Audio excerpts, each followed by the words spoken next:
ছোট্ট থেকে দেখে আসছি আমাদের বাড়ির সামনে দুর্গাপুজোর থেকেও এই মহিষমর্দিনী পুজো বেশ জাঁকজমক করে হয়। হ্যাঁ, আর সেই মহিষমর্দিনী পুজোতেই আমার বাড়িতে লোকজন আছে। আর সেখানেই একটু গেট টুগেদারে আমরা কি খাওয়া দাওয়া করেছিলাম সেটাই শেয়ার করছি। গরম গরম ভাত, আলু সেদ্ধ, তার সঙ্গে ছিল বিউলির ডাল আর বড়ি ভাজা। ছিল আবার সেই পোস্তটাও।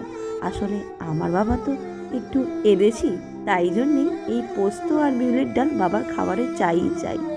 তারপরেই ছিল দই কাতলা। দই কাতলাটা এত সুন্দর অসাধারণ টেস্ট হয়েছিল কি বলবো। প্রত্যেকটা ফ্লেভার মুখে এসেছিল, খুব দারুণ সুন্দর লেগেছিল খেতে। তারপরেই এই গরমে পড়েছিল পাতে আমের টকটক চাটনি, আর সাথে আমার ফেভারিট ব্যাট পাঁপড়।